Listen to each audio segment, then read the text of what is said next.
శ్రీమాత్రే నమః. శ్రీ మహాలక్ష్మే నమః. నారాయణ సమారంభాం వ్యాసశంకర మధ్యమాం అస్మదాచార్య పర్యంతాం వందే గురు పరంపరాం.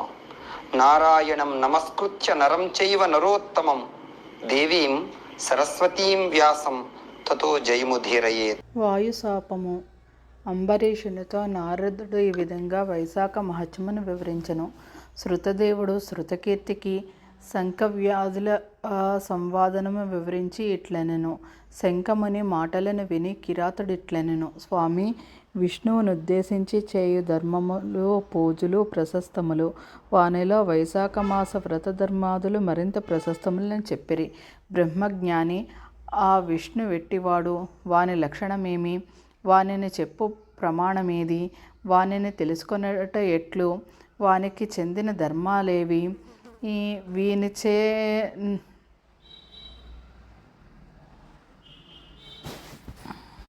వీనిచే అతడు సంతోషించును.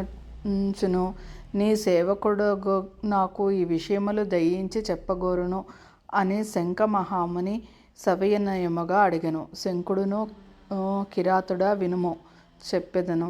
శ్రీ మహావిష్ణువు రూపము పాపరహితము, ఆలోచనకు అందనిది.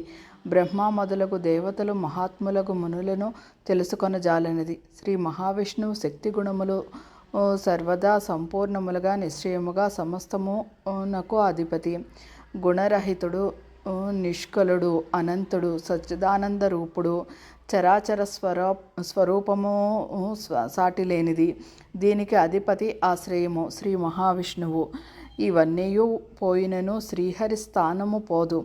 ఆయన నిత్యుడు. ఉత్పత్తి, స్థితి, సంహారము వీని ఆవృత్తి. ప్రకాశము, బంధుమోక్షకములు వీని ప్రవృత్తులన్నయూ నివృత్తులను పరమాత్ములనే జరుగును. ఇదియే పరబ్రహ్మ లక్షణము. ఇతడే పరబ్రహ్మయని జ్ఞానుల అభిప్రాయము. జ్ఞానులు శ్రీమన్నారాయణే పరబ్రహ్మయని చెప్పుదురు. చతుర్ముఖ బ్రహ్మమున్నగు వారిలోని ఈ బ్రహ్మపదము చతుర్ముఖాదులు సార్థకములు కాదు. పరబ్రహ్మయగు శ్రీమన్నారాయణి అంశను భాగముగా పొందిన చతుర్ముఖ బ్రహ్మాదులు పరిపూర్ణముగా పరబ్రహ్మ పద్మమునకు వాచ్యులెట్లగుదురు కారు. జన్మాజస్యయతః అను సూత్రము వలన శ్రీమన్నారాయణే సర్వవ్యాపకమగు పరబ్రహ్మ పదార్థమని వేదాంతం కూడా నిర్ణయించింది. శాస్త్రములు, వేదములు, స్మృతులు, పురాణములు, ఇతిహాసములు, పంచపత్రాది ఆగమములు, భారతము మున్నగు వాని చేతనే పరబ్రహ్మయగు శ్రీమన్నారాయణ తెలుసుకొని వీలుగను. మరి వేదములచే తెలుసుకొని జాలము. కావున వేదాదులు నెరగని వారు పరబ్రహ్మయగు శ్రీమన్నారాయణుడు ఎరగజారరు. పరదైవము వేదవేద్యుడు సనాతుడు అగు శ్రీహరిని ఇంద్రియాదులచే అనుమానాది తర్కముల చేతను తెలుసుకొన సఖ్యము కాదు. ఇతని అవతారములను కర్మములను తమ బుద్ధి కొలది ఈ తెలుసుకొని సర్వజీవులను ఆయన యదీన వృత్తులే ముక్తిని పొందుచున్నవి. శ్రీహరి మహిమను క్రమక్రమముగా నెరుగవలెను. ఇతడు సర్వశక్తి సంపన్నుడు. దేవతలు, ఋషులు, పితృదేవతలు మున్నగు వారి ఒక్కొక్క విధమైన శక్తిని కలిగి ఉన్నారు. బలము, జ్ఞానము, సుఖము మున్నగునవి ఉండుటచే ప్రత్యక్ష ఆగమ అనుమానాది ప్రమాణములచే సర్వప్రాణులను మనుష్యుడు ఉత్తముడని ఎరుగవలెను. అట్టి మనుష్యుని కంటే జ్ఞానాదులుండుట వలన రాజు 100 రెట్లు గొప్పవాడు. అట్టి రాజు కంటే మనుష్య గంధర్వులు 100 రెట్లు గొప్పవారు. తత్వాభిమానులగు దేవతలను మనుష్య గంధర్వుల కంటే 100 రెట్లు గొప్పవారని ఎరుగుము.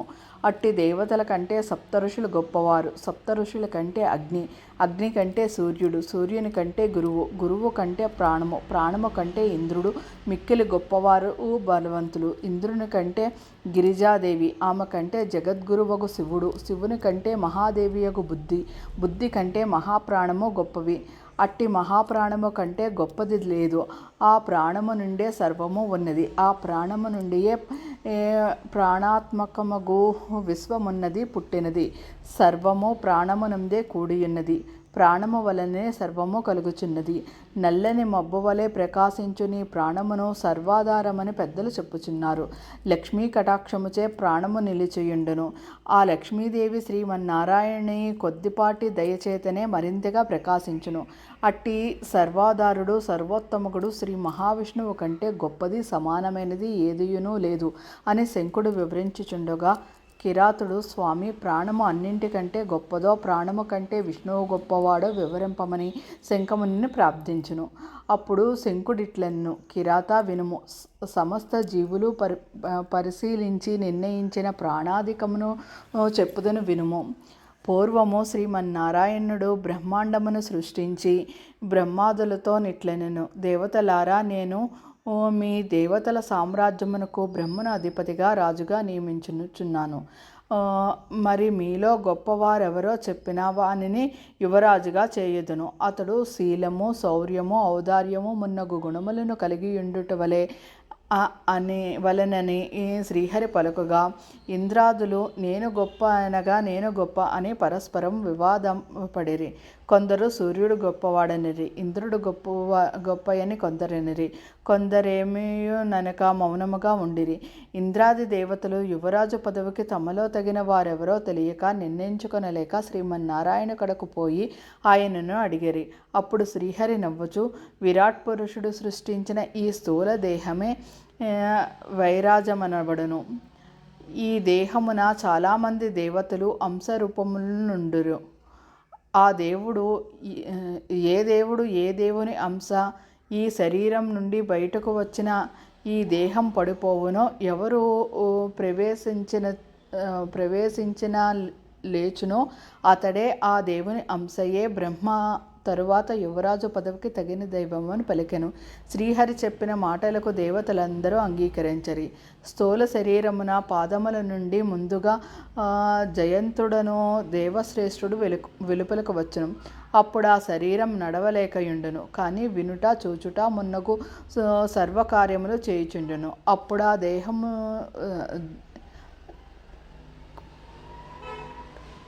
ఆ దేహము కుంటివాడనిరి. స్థూల దేహము గుహ్య అవయవం నుండి దక్షుడను ప్రజాపతి ఇవలకు వచ్చెను. శరీరం పడిపోలేదు. వినుచు, చూచుచు, పలుకుచు, గాలిని పీల్చుచుండును. తరువాతి హస్తప్రదేశము నుండి ఇంద్రుడు వెలుపలకు వచ్చెను. అప్పుడా దేహిని హస్తహీనుడనిరి. ఆ శరీరము ఇంద్రుడు బయటకు వచ్చినను చూచుట మున్నగు వానిని చేయుచునే ఉండును. తరువాత కన్నుల నుండి సూర్యుడు వెలుపలకు వచ్చును. చూపు లేకపోయెను, కానీ ఆ శరీరం వినుట మున్నగు పనులు చేయుచుండెను. దేహము ముక్కు నుండి అశ్వినీ దేవతలు వెలుపలకు వచ్చిరి. వాసన చూడలేకపోయెను, కానీ వినుట మున్నగు వాన్ని శరీరం చేయుచునే ఉండును. దేహము చెవుల నుండి దిక్కులు వెలుపలకు వచ్చును. అప్పుడా దేహికి ఈ వినికిడి శక్తి లేకపోయెను, చెమిటివాడైను, చూచుట మున్నగు పనులు చేయుచుండును. దేహము నాలుక నుండి వరుణుడు వెలుపలకు వచ్చును. దేహికి రుచి తెలియకుండెను, వినుట మున్నగు వాన్ని చేయుచుండును. శరీరం పడిపోలేదు. పిమ్మట వాక్కునకు అధిపతియగు అగ్ని బయటకు వచ్చును. ఆ శరీరి మాట లేకపోవటచే మూగవాడయ్యను, చూచుట మున్నగు వాన్ని చేయుచుండును. జ్ఞానస్వరూపుడగు రుద్రుడు శరీరం నుండి వెలుపలకు వచ్చును. శరీరికి జ్ఞానము లేదు గాని వినుట మున్నగునివి ఉండెను. తరువాత ప్రాణము, వాయువు వెలుపలకు వచ్చిరి. అప్పుడు ఆ శరీరం కన్నులు, చెవులు, మాట మున్నగునివి పనిచేయుచున్నను నిశ్చేష్టమై పడిపోయిను. దీన్ని చూసి దేవతలందరూ ఆశ్చర్యపడిరి. అప్పుడు శ్రీహరి ఇట్లనెను, ఇట్లు నిర్జీవమై పడిన శరీరమును ఏ దేవత ప్రవేశించి లేవదీయునో అతడే యువరాజును పలికెను. శ్రీహరి మాటలను విని జయంతుడు దేహపాదములను ప్రవేశించును, కానీ శరీరం లేవలేదు. దక్షుడగు గుహ్యమును ప్రవేశించును, శరీరం లేవలేదు. ఇంద్రుడు హస్తములకు ప్రవేశించును, ఆ కళేబరం కదలలేదు. సూర్యుడు కన్నులలో ప్రవేశించును, ఆ కళేబరం కదలలేదు. దిక్కులు చెవుల్లో ప్రవేశించును, ఆ కళేబరం కదలలేదు. అగ్ని ప్రవేశించును, ఆ కళేబరం నుండి మాట రాలేదు. రుద్రుడు మనసులో ప్రవేశించును, కళేబరం కదలలేదు. పిమ్మట ప్రాణం ప్రవేశింపగా ఆ శరీరం లేచును. అప్పుడు బలము, జ్ఞానము, ధైర్యము, వైరాగ్యము, బ్రతికించుట మొదలగు వాణియందు శక్తివంతమగు ప్రాణమనే యువరాజుగా దేవతలు భావించిరి. శరీరము జీవించుటకు కారణమగుటచే ప్రాణమే సర్వాధికమని అనిరి. ఈ ప్రాణము తన అంశల చేత పూర్ణభాగము చేత ప్రపంచమంతటను వ్యాప్తమై ఉండెను. ప్రాణహీనమగు జగత్తు లేదు, ప్రాణహీనమగు ప్రాణియు ఈ సృష్టిలో లేదు. అట్టి ప్రాణహీనమునకు వృద్ధి లేదు, ప్రాణం లేనిదేనియూ ఉండుట లేదు. కావున ప్రాణం సర్వజీవముల కంటే అధికము, దీనిని మించిన బలాఢ్యమైనది ఏదియునూ లేదు. ప్రాణము కంటే గొప్పవారు సమానులు ఎవరునూ ఉన్నట్లుగా ఎవరునూ చెప్పలేదు, చూడలేదు. ప్రాణదేవుడొక్కడే అయినను ఆయా పనులను చేయుటచే బహుస్వరూపుడగుచున్నాడు. కావున ప్రాణము సర్వోత్తమమని ప్రాణోపాసన పరులనుచున్నారు. సర్వ సృష్టికి వినాశనముకు స్థితికి దైవమే సమర్థము. విష్ణువు తప్ప మిగిలిన దేవతలెవరూనూ ప్రాణమును తిరస్కరింపలేరు.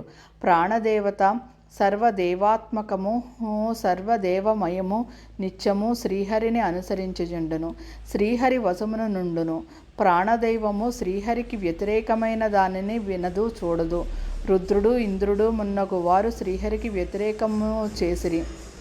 ప్రాణదైవం మాత్రం శ్రీహరికి ఎప్పుడూ వ్యతిరేకము చేయలేదు. కావున ప్రాణం శ్రీహరికి ఈ బలమనిరి.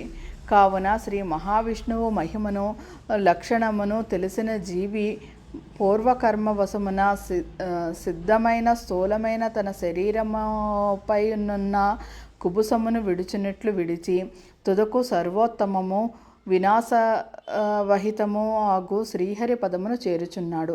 అప్పుడు శంఖమహాముని వివరించును. ఆ మాటలను విని కిరాతుడు ప్రసన్న మనస్కుడై సవినయముగా మరలా శంకుని ఇట్లడిగను. స్వామి, బ్రహ్మజ్ఞాని, మహానుభావుడవు, జగద్గురువు, సర్వేశ్వరుడుగు ప్రాణము యొక్క మహిమ లోకమున ఎందులకు ప్రసిద్ధము కాలేదు. దేవతలు, మునులు, మహాత్ములు మున్నగు వారు మహిమ లోకమున పురాణాదుల యందు వినబడుచున్నది. కానీ ప్రాణమహాపురుషుని మహిమ ఎందులకు ప్రఖ్యాతము కాలేదు అని ప్రశ్నించును. అప్పుడు శంఖమహాముని ఇట్లెన్ను. పూర్వము ప్రాణమహాపురుషుడు సర్వోత్తముడు శ్రీహరిని అశ్వమేధ యాగములు చేసి సేవింపదలచి గంగాతీరమునకు పోయెను. నాగళ్లతో ఆ నేలను దున్నించి శుద్ధి చేసి యాగశాలను నిర్మింపదలచెను. నాగళ్లచే దున్నించుచుండగా పుట్టలో తపము చేసుకొను కణ్వమహాముని నాగలి తగులుచే తపోభంగమై కోపించెను. పుట్ట నుండి వెలుపలకు వచ్చి కోపగించి తనకు విఘ్నమును ఆచరించిన ఆ ప్రాణపురుషుని చూసి, ప్రధానుడునని గర్వించుచున్న నీ విట్లు నా తపమునకు విఘ్నము కలిగించితివి. కాన నీకు ముల్లోకముల యందును ప్రఖ్యాతి ఉండదు, భూలోకమున మరింతగా ప్రఖ్యాతి ఉండదని శపించెను. శ్రీహరి అవతారములు ప్రసిద్ధములగు గాని నీవు మాత్రము ప్రసిద్ధుడవు కావని అనెను. ప్రాణమహాపురుషుడును కోపించి, దేహము లేని నన్ను తప్పు చేయకుండునన్ను వానిని ఇట్లు శపించితివి. కావున కణ్వముని, నీవు గురుద్రోహివి కమ్మని శపించును. నీ ప్రవృత్తిని అందరినూ నిందింతురని అనెను. కణ్వముని ఈ శాపము వలన ప్రాణమహాపురుషుడు భూలోకమున ప్రసిద్ధి కాలేదు. కణ్వుని ప్రాణశాపమును అనుసరించి తన గురువును భక్షించి సూర్యునికి శిష్యుడయ్యను. కిరాత, నీవడిగిన వానినన్నింటినీ చెప్పితిని. ఇంకనూ అడగవలసినది ఉన్నచో అడగమని శంకుడు పలికెను అని శృతదేవుడు శృతికీర్తి మహారాజుకు చెప్పెను. ఈ విషయము నారదుడు అంబరీషునికి వివరించెను. వైశాఖ పురాణం 24వ అధ్యాయం సంపూర్ణం.